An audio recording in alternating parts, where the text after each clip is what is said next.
जम्मू कश्मीर के पहलगाम में हुए आतंकी हमले के बाद से पूरे देश दुनिया में पहलगाम की चर्चा हो रही है। ऐसे में भारत पाकिस्तान सीमा पर लगातार तनाव बढ़ रहा है। इस दौरान सीमाओं पर कैसे तैयारी है, इन सभी मुद्दों पर यूपी संपादक शिव शरण सिंह ने रिटायर्ड विंग कमांडर पुष्कल द्विवेदी से खास बातचीत की। बता दें कि पुष्कल द्विवेदी कल की सेना के चीफ हैं।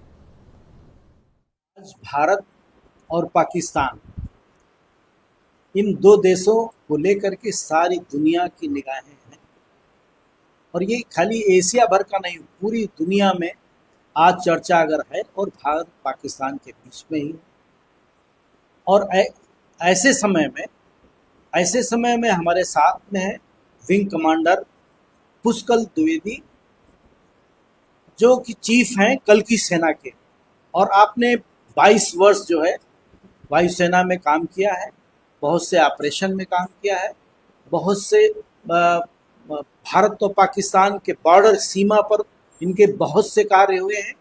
और मिलिट्री की सेवा में रहते हुए जो भी दिक्कतें या जो भी प्रॉब्लम्स आती हैं, आज जो आम जनता नहीं जानती है कि भारत पाकिस्तान के बॉर्डर पर क्या स्थिति है और कैसे इसको ये क्रिएट होती है, कैसे खत्म होती है, कैसे ब्रेक होती है, इनके पीछे राजनीति क्या होती है दोनों देशों के बीच। इस संबंध में इस पर आज हम चर्चा करेंगे। द्विवेदी जी का स्वागत करते हैं। ये बताइए कि आज भारत और पाकिस्तान का जो ये गर्म माहौल चल रहा है, पक्ष और विपक्ष ने भले ही आज समर्थन दिया है, लेकिन कुछ बातें आ रही हैं, कहीं कहीं से उनके विपक्ष के दल के नेताओं के कुछ ऐसे बयान आ रहे हैं जो कि देश हित में नहीं माने जाते हैं। जबकि भारत सरकार ने पूरा, और इवन प्रधानमंत्री नरेंद्र मोदी ने भी ये ऐलान किया है कि हम इसका जवाब देंगे। तो मिट्टी में मिलाने की बात की है उन्होंने, तो इसको आप किस नजरिए से देखते हैं? जी, सबसे पहले सभी दर्शकों को मेरा प्रणाम। देखिए, विपक्ष, भारत का जो राजनीतिक विपक्ष है, ये एक बहुत बड़ी कमी रही है कि राजनीतिक विपक्ष बहुत कम समय में हमने ऐसा देखा है जहां उसने विपक्ष की सच्ची भूमिका निभाई है। मेरे हिसाब से विपक्ष की भूमिका आंतरिक और बाह्य सुरक्षा के मामलों में ऐसी नहीं होनी चाहिए जैसी अभी हमें दिख रही है। जिस प्रकार के आरोप ये लग रहे हैं और बहुत ही गंदे और घृणित आरोप लग रहे हैं कि ये स्वयं कराया गया है सरकार द्वारा, ये मैं इसका पूरी तरह खंडन करता हूँ। अपने 2 दशक से ज्यादा के अनुभव में मुझे पता है कि ये सब चीजें नहीं होती है, ऐसे संभव नहीं है कि कोई सरकार इस तरह का कार्य कराए, और वर्तमान सरकार इस तरह का कार्य नहीं कराएगी। इसलिए विपक्ष की बातें देखिए राजनीति से प्रेरित होती हैं। मुझे लगता है कि विपक्ष को इस समय एकजुट होना चाहिए। कमियां कुछ ना कुछ रही होंगी, कोई ना कोई कमियां होती हैं, तभी इस तरह की घटनाएं होती हैं। लेकिन उन कमियों का विश्लेषण विशेषज्ञ कर रहे हैं। ऑलरेडी एनआईए की जो इन्वेस्टिगेशन चल रही है, हाई लेवल इंक्वायरी, एनएससीएस जो बैठ रहा है, वो कर रहा है। विपक्ष इसमें अपनी भूमिका गुप्त रूप से सरकार के साथ संवाद स्थापित करके कर सकता है, लेकिन सार्वजनिक प्लेटफॉर्म पे हमें इस तरह की छींटाकशी से बचना चाहिए। इस समय फौज और सरकार दोनों को मनोबल बढ़ाने की आवश्यकता है। दोनों का मनोबल जनता बढ़ाएगी, विपक्ष बढ़ाएगा, और मुझे लगता है हमको एकजुट होकर के इस घटना का प्रतिकार करने के बारे में बात करनी चाहिए। लेकिन सवाल ये है कि विपक्ष का सीधे आरोप है कि अगर आपका 2019 से आप मानते हैं कि जम्मू कश्मीर का विकास बड़ी तेजी से इस भाजपा सरकार ने किया है और सब कुछ अमन चैन बढ़ा है, पर्यटकों की संख्या बढ़ी है, तो ये चूक कैसे हुई? इसकी जिम्मेदारी सरकार पर सीधे विपक्ष के लोग आज दे रहे हैं। इस पर ये कैसे आप इसको किस एंगल देखें? ये चूक की जिम्मेदारी तो सरकार की है। विपक्ष की इस बात से तो मैं सहमत हूँ कि कोई भी सरकार जो भी पदेन है, जो कि जिसके पास पावर है, चूक तो उसकी मानी जाएगी और चूक के कारणों की भी जांच होगी। विपक्ष ज्वाइंट पार्लियामेंट्री कमेटी की मांग करे और इस तरह की बातें करे, ठीक है, चूक की तो जांच होनी चाहिए। लेकिन जैसा मैंने कहा कि ये पब्लिक के अंदर आकर के अभी चूक का विषय डिस्कस करने का समय नहीं है। मुझे लगता है विपक्ष को प्रतिकार की बात करनी चाहिए, सरकार पे दबाव डालना चाहिए कि जल्दी से जल्दी और बड़े से बड़ा प्रतिकार ले, और हमारे राष्ट्रीय हित इसी में है कि विपक्ष इस बात का जवाब देही सरकार को दे कि फ्यूचर में, भविष्य में ये ना हो पाए, उसके लिए एक कमेटी गठित की जाए पूरी। जिस प्रकार की वर्ल्ड ट्रेड सेंटर के अटैक के बाद अमेरिका में कमेटीज गठित की गई और बहुत सारे मौलिक चीज न सिर्फ अमेरिका में हो बल्कि भारत में भी उस अटैक के बाद सिक्योरिटी प्रोटोकॉल्स में बहुत सारे चेंज किए गए। ऐसी कंस्ट्रक्टिव चीजों की, रचनात्मक चीजों की विपक्ष मांग करे तो ज्यादा बेहतर होगा। लेकिन पहलगाम की घटना के बाद वहाँ की जो स्थिति है, जो भी पर्यटक जा रहे थे सब वापस आ रहे हैं बड़ी तेजी से, वहाँ गिरावट हो रही है, अर्थव्यवस्था वहाँ डिस्टर्ब हो रही है। ऐसे में पहलगाम में या पूरे जम्मू कश्मीर में भारत के लोगों को पर्यटन के दृष्टिकोण से जाना चाहिए या नहीं जाना चाहिए? देखिए, ये आपका प्रश्न बहुत महत्वपूर्ण है। देखिए, एक नैरेटिव चलाया जा रहा है और बहुत से सामान्य हमारे राष्ट्रभक्त, देशभक्त भारतीयों को ये लग रहा है, हिंदुओं को ये लग रहा है कि वहां नहीं जाना चाहिए, लेकिन ऐसा नहीं है। आप ये समझिए कि अगर इस तरह के अटैक होते हैं तो ये अटैक होते ही हैं कि उस तरह के जगहों को आइसोलेट किया जा सके, आइसोलेट करके उसको मेनलैंड से अलग हमारे मूल भारतीय जो लोग हैं, जो भारत का हिंदू समाज है और भी जो समाज है, वो वहां पे ना जाए और धीरे धीरे उसको अलग थलग करके काटना इनके लिए आसान हो। तो मुझे लगता है कि पर्यटकों को वहां जाना चाहिए, भरपूर जाना चाहिए, लेकिन उससे पहले सरकार को वहां पर इमीडिएटली फौज की नफरी तकरीबन 8 से 10 गुना बढ़ा देनी चाहिए, पैरामिलिट्री फोर्सेस लगा देनी चाहिए, सारे देश के जनता को अपना शौर्य दिखाना चाहिए कि हम किसी आतंक से डरने वाले नहीं हैं। आज तुमने अटैक किया है तो हम और बड़ी संख्या में आ रहे हैं, और साथ ही फौज को और सरकार को ये प्रोविजन करने चाहिए कि एक भी पर्यटक की जान न जा पाए, इतनी पुख्ता और इतनी मुस्तैद वहां पर चौकसी रखी जाए। भारत को लेकर के पाकिस्तान जिस तरीके से अटैक मोड में है, बंदर भुड़की के रूप में पेश आ रहा है कि हम ये कर देंगे, जैसे कि आपके पूर्व में ले लीजिए पुलवामा की घटना हुई, उसके बाद जो अटैक किया भारत सरकार ने नरेंद्र मोदी के नेतृत्व में, लेकिन उसके बाद ये घटना हुई।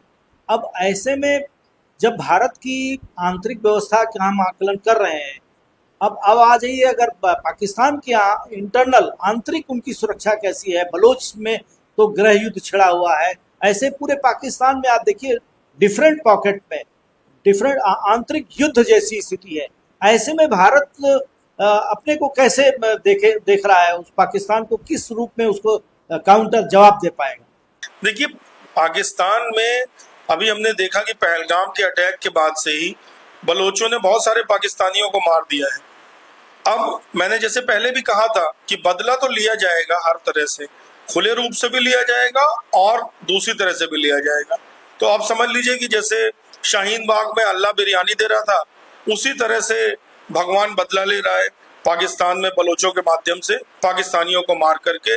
150 से ज्यादा पाकिस्तानी पहलगाम अटैक के बाद मारे जा चुके हैं, उनके आईएसआई के लोग, उनकी आर्मी के लोग मारे जा चुके हैं। ये सारा कुछ जो है बदले के खाते में ही लिखा जा रहा है। ये भारत सरकार जो तैयारी कर रही है, और ये बात भी ठीक है, जब दो देशों के बीच में युद्ध जैसी स्थितियां बन गई हो, ऐसे में प्रधानमंत्री नरेंद्र मोदी अब फिर आज की बैठक में वो शामिल हो रहे हैं, जैसा कि विपक्ष ने उनके घेरने की, खासतौर से कांग्रेस ने घेरने की कोशिश की। और ये जो खबरें आ रही है कि पाकिस्तान से अमेरिका सहित कई एक देशों के राजनयिक वापस बुलाए जा रहे हैं, तो ऐसे में आपको क्या लगता है कि युद्ध जल्दी छिड़ेगा या एक छोटी सी घटना के रूप में ये मामला ठंडा हो जाएगा? देखिए, मुझे युद्ध की तो कोई भी संभावना नहीं दिख रही है। उसका कारण सिर्फ ये है कि पाकिस्तान इस स्थिति में ही नहीं है कि भारत के साथ युद्ध कर सके। भारत सरकार ने इस पहलगाम हमले के बाद डिप्लोमेटिक जो स्ट्रॉन्ग जो उसने जो निर्णय लिए हैं, जो सिग्नलिंग की है, पॉलिटिकल सिग्नलिंग की है, उनके राजनयिक वापस भेज के, वाघा बॉर्डर बंद करके, ट्रेड बंद करके पाकिस्तानियों को यहाँ से भगा दिया गया है, जो कि टूरिस्ट वीजा में आए थे या मेडिकल वीजा में भी आए थे। और जो वाटर ट्रीटी को एब्रोगेशन किया है, सबसे इंपॉर्टेंट चीज ये कि वाटर ट्रीटी का एब्रोगेशन करना। देखिए, 71 की लड़ाई में और 99 में भी हमने वाटर ट्रीटी का एब्रोगेशन नहीं किया था। तो ये बहुत ही स्ट्रॉन्ग सिग्नलिंग दी है। और जिस तरह हम देख रहे हैं अभी कि विदेशों में भी कई जगह से पाकिस्तानी राजनयिकों को निकाले जाने की सूचनाएं प्राप्त हो रही है, तो पूरी दुनिया को एक लामबंद किया जा रहा है पाकिस्तान के विरुद्ध। इस स्थिति में पाकिस्तान के अंदर न एक तरीके से आप कह लीजिए कि नैतिक रूप से जरा सी भी उसके अंदर ये शक्ति है, और न ही आर्थिक रूप से और न ही मिलिट्री या सामरिक रूप से उसके अंदर शक्ति है कि भारत से युद्ध लड़ सके। मैं पहले भी कह चुका हूं कि अगर सिर्फ भारतीय वायुसेना अपनी ट्रेनिंग फ्लाइंग को सिर्फ 20 दिनों के लिए बॉर्डर के पास शिफ्ट कर दे तो 20 दिनों में पाकिस्तान की अर्थव्यवस्था नंगी हो जाएगी। और युद्ध तो मुझे लगता है पाकिस्तान भारत के साथ 4 से 5 दिन का युद्ध भी सस्टेन नहीं कर पाएगा। उससे पहले we will be able to achieve air supremacy, हम एयर सुप्रीमेसी अचीव कर लेंगे और ग्राउंड पे हमें एकदम फ्लॉलेस स्मूथ पैसेज मिलेगा हमारी फोर्सेस के लिए। तो पाकिस्तान अभी फुल स्केल वॉर करने की कंडीशन में नहीं है। भारत तो तैयार है हर तरह के ऑपरेशंस के लिए, और मैं आपको बता दूं, एश्योर कर दूं कि भारत फुल फ्लेजेड वॉर के लिए भी तैयार है। नहीं, आपको क्या लगता है कि भारत सरकार इस घटना के बाद अब वहाँ जो घटना घटित हो गई, जो हत्याएं, निर्मम हत्याएं होनी थी, उसने कर दिया। उसके बाद जो तैयारियां वहाँ दिख रही हैं, बहुत कुछ दिखाई पड़ता है, बहुत कुछ पर्दे के पीछे है। तो आप कितना सहमत होंगे कि भारत सरकार की तैयारी कितनी अच्छी है या कुछ कमी है, कैसे देखेंगे? देखिए, जो कमियां थी वो कमियां तो थी, इसमें कोई दो राय नहीं है, और कमियों की वजह से ही ये अटैक एग्जीक्यूट वो लोग कर पाए। लेकिन अब उन कमियों की हम बात ना करें जो कमियां इस अटैक के लिए रिस्पॉन्सिबल हैं, जो पहलगाम पे उग्रवादियों ने किया। लेकिन अब जो भारत सरकार की तैयारियां हैं उसका बदला लेने की, उसकी इन्वेस्टिगेशन करके उन लोगों को सजा देने की, या पाकिस्तान को उसका स्तर दिखाने की, पूरी दुनिया को पाकिस्तान की असलियत दिखाने की, वो तैयारियां बहुत ही अच्छी हैं। डिप्लोमेटिक रूप से जो एक्शंस लिए जा रहे हैं, मैं उसको पूरी तरह से उसका समर्थन करता हूं। संतुष्ट भी हूं कि सरकार ने इतने कड़े निर्णय लिए, क्योंकि डिप्लोमेसी के पास बहुत ज्यादा ऑप्शंस नहीं होते। और फौज, जो तैयारी फौज की है, सारी चीजें तो बताई नहीं जा सकती कैमरा पे, लेकिन वो तैयारी इस तरह की है कि जैसा मैंने आपको बताया कि 5 से 6 दिन में पीओके हमारा होगा अगर निर्णय ले लिया जाए तो। पीओके हमारा होगा, लेकिन उसके साथ में ये जरूर जोड़ेंगे हम आपसे कि भारत पाकिस्तान के बीच में जो आज जो मतभेद बढ़े हैं, बड़ी और युद्ध जैसी हालात है, ऐसे में जब बांग्लादेश की बात आती है, वो भी हमारा पड़ोसी देश है, और आज हमारे भारत के इंटरनल स्टेट्स में सब कहीं बांग्लादेश पाकिस्तान के विरोध के साथ में आप देखिए कि बांग्लादेशियों को बाहर करो पाकिस्तान की तरह, ऐसी आवाजें आ रही हैं। इसको आप किस एंगल से देखते हैं कि भारत की जनता बिल्कुल जग गई है कि नहीं, अब कुछ हो जाना चाहिए इधर भी या उधर भी?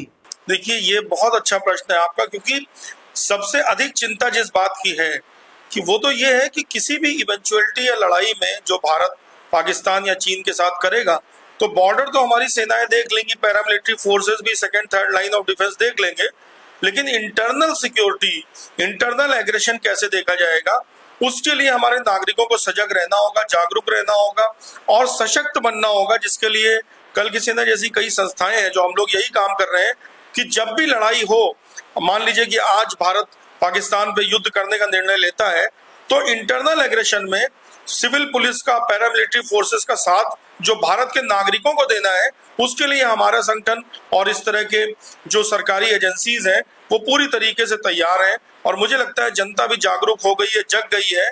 जनता आज धीरे धीरे इस बात को समझ रही है कि सामरिक चीजों में भी जनता का भी रोल होता है। और जैसा कि मैं पहले भी बता चुका हूं कि 2.5 वॉर की बात जनरल विपिन रावत ने की थी, मैं 2.75 वॉर की बात बोलता हूं, जिसमें कि 0.25 एलिमेंट जो एंटी भारतीय जो व्यवस्था है, जो प्रोपेगेंडा चला आ रहा है 1000 सालों से, उससे भी लड़ने की जरूरत है। और अब हमारे नागरिक धीरे धीरे जागृत हो रहे हैं, वो सब समझ रहे हैं, और मुझे लगता है जब भी जरूरत पड़ेगी तो हमारे देश के नागरिक कंधे से कंधा मिला करके हमारे जैसे ऑर्गेनाइजेशन के साथ मिल करके, सशक्त होकर के, अपनी पुलिस, अपनी पैरामिलिट्री के साथ मिल करके इंटरनल इन जो एग्रेसर्स होंगे, जो भारत की सीमा के अंदर जो घुस गए हैं घुसपैठिए, उनसे भी लोहा लेने में सक्षम है। जब भारत के प्रधानमंत्री नरेंद्र मोदी ने ये कहा कि हम मिट्टी में मिला देंगे, पहलगाम की घटना का हम मुंहतोड़ जवाब देंगे, जिसकी कल्पना नहीं की जा सकती, हम वो करेंगे। अब बात आती है कि पीओके को लेकर के ही ये हमेशा से, जब से भारत और पाकिस्तान का बंटवारा हुआ तभी से ये बात चली आ रही है कि पीओके हमारा है, पीओके पे कब्जा होना चाहिए। आज स्थिति आपको क्या लग रही है? क्या वास्तव में हमको आज इस माहौल में हमको पीओके पे ही कब्जा लेना चाहिए या और आगे कुछ करना चाहिए, या वहाँ पीछे हट के बात करना चाहिए? नहीं, देखिए, सरकार ने जो कटिबद्धता दिखाई है उससे एक बात तो स्पष्ट है कि सरकार कुछ बड़ा करने के लिए पूरे मूड में है। और चूंकि मैं बालाकोट ऑपरेशंस मेरी आंखों के सामने हुआ था, मैं सर्विंग था और मैं उसका पार्ट भी था, तो मुझे पता है कि जब सरकार का मूड होता है तो बड़े काम हो जाते हैं। तो इसमें तो कोई दो राय नहीं, जैसा मैं पहले दिन से कह रहा हूँ कि इसका बदला लिया जाएगा, भरपूर बदला लिया जाएगा। और जैसे मैंने बताया कि बलोच लोग जो पाकिस्तानियों को मार रहे हैं उनके अंदर, तो एक तरीके से भगवान भी बदला ले रहा है हमारे बिहाफ पे, और सरकार और फौज भी बदला लेगी। रही बात पीओके को लेने की, मुझे लगता है कि डिप्लोमेटिकली 1 से 1.5 महीने हमको प्रेशर लगा करके, कोई जल्दबाजी ना करके, एक रिस्पांस पूरी जनरेट करके पूरे डायस्पोरा से, पूरे इंटरनेशनल डायस्पोरा से, चूंकि अमेरिका में डोनाल्ड ट्रंप भी अब कुर्सी पे है और उनके विचार भी बहुत कुछ इस बात से मिलते जुलते हैं। जो हमारा एम है कि हम अपनी जमीन वापस लें, वो भी इस बात को समर्थन करते हैं। तो हमें अमेरिका जैसे देशों से भी समर्थन पूरा मिल जाएगा, ऐसा मुझे लगता है।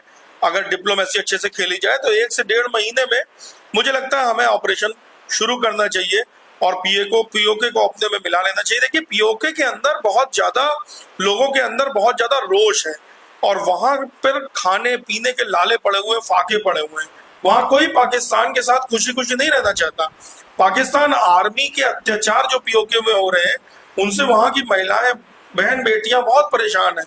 और वो सिर्फ दबाव में आकर के प्रोपेगेंडा ये फैलाया जाता है कि पीओके में लोग पाकिस्तान में रहना चाहते हैं।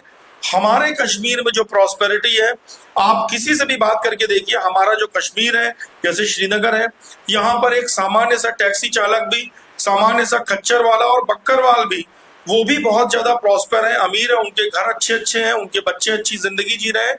और पीओके के लोग भी यही चाहते हैं। तो मुझे लगता है डिप्लोमेटिकली अच्छी तरह प्ले किया जाए। भारत की फौज के लिए सिर्फ 3 से 4 दिन का ही काम है पीओके को अपने में मिला लेना। शौर्य की, संसाधनों की कमी नहीं है। अगर पूरा देश इस बात के लिए एक जोर मार दे इस बार और सरकार पर भी ये दबाव डाले, सरकार से डिमांड करे पीओके लेने की, मुझे लगता है इस बार 1.5 से 2 महीने में संभव है। लेकिन अंतिम निर्णय तो सरकार का होगा, क्योंकि वैश्विक चीजें भी देखनी पड़ती है।